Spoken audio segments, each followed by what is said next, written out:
Salut les orques, posez-vous 2 minutes avant de reprendre votre chasse en mer. Eh ouais, parce que quand ces animaux sont en bande, eh bien ils n'hésitent pas à user de tactiques presque militaires pour arriver à leur fin. Et des proies, bah les orques en gagnent pas mal avec cette technique de commando. Faut dire que c'est efficace quoi. En route pour la terre du milieu. Ah, quoi? Attends, c'est quoi le rapport avec le Seigneur des Anneaux là? Bah t'as parlé d'orques. Trouvez le Familom! They've picked up our trail. Gosh. Ok, bon, aujourd'hui, on va aborder un thème un peu spécial puisqu'on va parler d'armée. Ouais, c'est ça ce qu'on veut, de la testostérone, de la virilité quoi. Des mâles alpha qui dirigent le monde. L'armée de l'air et de l'espace est la branche militaire la plus féminisée de France, avec plus de 23% des effectifs féminins. Oui bon, en vérité, il y a de plus en plus de femmes qui rejoignent les rangs. Mais bon, je m'égare, revenons sur l'armée de l'espace. Alors, moi j'ai participé à la JAPD et on m'en a jamais parlé. C'est une légende. T'es naïf, Chris. Tout de suite, on regarde Rambo 4. Mais justement, puisqu'on parle armée de l'espace, avant d'approfondir notre sujet, j'ai une annonce à vous faire. Et c'est la sortie de notre dernier jeu. Là, on a fait vraiment quelque chose de... On a fait quelque chose de biais. Si vous avez déjà joué à Starlight Runner l'année dernière, eh bien là, nous sommes partis sur la même base de jeu, mais en l'épurant davantage et en proposant plus un système de niveau que vous franchissez. Et le jeu s'appelle Skylight. C'est bon ça. J'aime bien. Et donc vous enchaînez des niveaux de plus en plus difficiles et à la fin ça se conclut par des boss qui sont des niveaux encore plus durs. Vous continuez à contrôler un vaisseau que vous pouvez manipuler directement grâce à votre gyroscope comme si vous tourniez directement un volant ou alors avec les flèches. Mec, c'est incroyable. Et tout cela se passe évidemment dans un univers spatial. Voilà, le jeu est disponible gratuitement sur Android et iOS. Il est assez rapide à terminer et c'est un petit kiff, voilà, donc j'espère que vous apprécierez. Vous trouverez les infos en description, voilà, j'espère que ça vous fera plaisir. Mais la difficulté est assez crescendo, donc vous verrez que vous allez suer de plus en plus. On n'est pas tous égaux devant la sudation. Ah non. Alors bon, ça peut surprendre, mais si, en fait, l'armée de l'espace existe bel et bien. Mais attention, hein, on n'est pas du tout dans une sorte de scénario à la Star Wars. Hein. C'est un peu plus sérieux. Avant, on avait la marine, l'armée de terre et l'armée de l'air. Ben maintenant, on rajoute enfin la force spatiale française. Oui, parce qu'avec l'avancée de la science, on est de plus en plus intéressé par ce qu'il y a dans l'espace. Donc, on envoie des sondes, des satellites, on a même l'ISS. Mais avec tout ce monde qui circule là-haut, bah, faut bien se protéger en cas de conflit. Ah, sait-on jamais. Or, du coup, pourquoi on a besoin d'une armée de l'espace à l'heure actuelle? Parce qu'elle existe vraiment. Et donc, à quoi sert-elle concrètement aussi? Pourquoi certains pays ont dû en créer une? Eh bien, c'est l'heure de comprendre l'intérêt de la branche militaire spatiale en 360 secondes.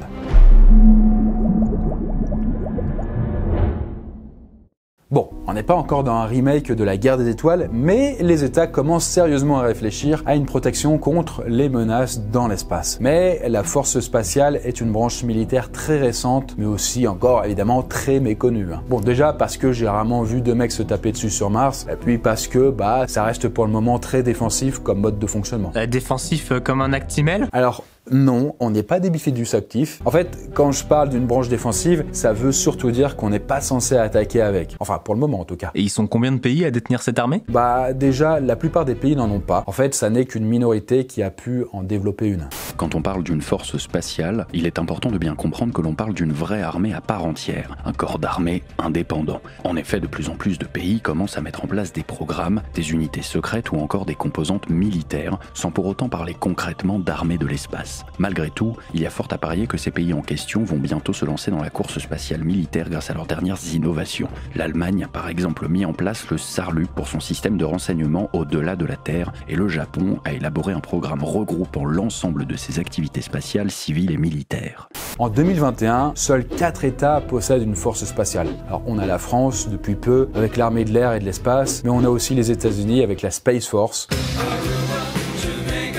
Mais on compte aussi les Russes avec les forces spatiales de la Fédération de Russie et enfin la force de soutien stratégique de l'armée populaire de libération de Chine. Voilà, là il n'y a même pas le mot spatial dedans, donc c'est pas évident de faire le lien. Alors ouais, on est totalement qu'au début de la sécurité militaire dans l'espace. Ça reste même un peu flou encore, donc on va pas trop leur en vouloir. Et puis en même temps, ça prend du temps de monter une défense aussi costaud, mais hors de la Terre. Ah d'ailleurs, je suis sûr qu'on nous espionne depuis là-haut. Oui, bon, les armées disposent de satellites espions ou encore d'écoutes, certes, mais je pense pas qu'ils iront vous espionner dans votre salle de bain. Ça sert plutôt à écouter les forces ennemies. Et oui, par un système de radio, des radars et des ondes, une armée peut espionner une autre armée de bien plus haut que le ciel. Et en retour, un satellite peut brouiller ces ondes pour éviter, à tout hasard, qu'un satellite qui passerait assez proche de lui vienne choper des informations confidentielles. Enfin, c'est bien beau, mais elle va servir à quelque chose au moins? Alors ouais, bien sûr, hein. D'ailleurs, elle prend de plus en plus de poids dans le domaine de la défense. Alors déjà, le domaine spatial a vraiment le vent en poupe. On a envoyé 8 sondes spatiales actives autour de Mars, et puis on trouve aussi des astronautes en permanence dans l'ISS. Donc,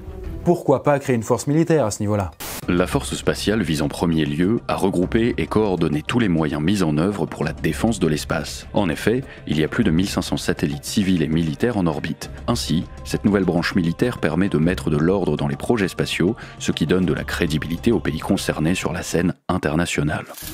Une plus grande crédibilité auprès du reste du monde, c'est primordial quand on est une puissance mondiale. Les États-Unis, la Chine et la Russie sont quand même les 3 premières puissances militaires du monde. Et la France est la 5e. Ah, 5e seulement pour nous, on n'est même pas sur le podium. On est dans le top 5, quoi, on va dire. Mais je précise, on est quand même 2e au niveau européen. Mais bon, sinon, au niveau du rôle de la force spatiale, ça permet également de surveiller ce qui se trame là-haut. Par exemple, vérifier que les satellites ne se percutent pas entre eux. Parce que bon, on n'y pense pas souvent, mais si un objet spatial est détruit pendant une collision, la moindre éjection d'une petite particule de métal peut être responsable de la destruction d'autres objets bien plus gros. Et donc, on risquerait de se retrouver avec une réaction en chaîne vraiment désastreuse. À titre d'exemple, Pékin a détruit l'un de ses propres satellites en 2007 avec un missile depuis son territoire. En fait, il faut se méfier de tout le monde, c'est ça? J'irai pas jusque-là, mais disons que les satellites militaires sont très importants pour les armées du monde entier. Si un État perd un satellite, ça peut occasionner des pertes de repères lors des missions militaires à l'étranger, quoi, par exemple. Mais du coup, tu enchaînes un petit peu sur le 3e point du rôle de l'armée de l'espace. Parce que selon les généraux de divers pays, notamment ceux de l'armée française, l'espace devient un vrai enjeu stratégique dans la course à la puissance entre les pays. Du coup,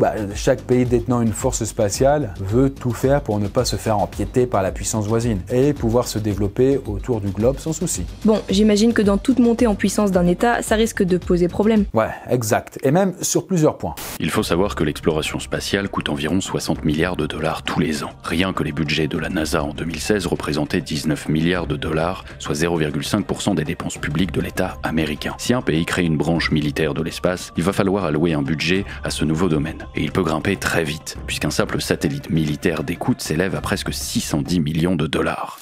Après, forcément, ça demande de l'argent, ce genre de branche militaire. Il faut du personnel pour veiller H24 sur les satellites, et réunir des consultants en cas de crise pour gérer les conflits, etc., etc. Et en plus, il faut aussi pouvoir former les prochains experts du spatial. En bref, ce sont des gens à payer mine de rien. Du coup, ça brasse forcément du bif. Et hormis la thune, ça risque pas de faire une guéguerre entre les États, cette armée?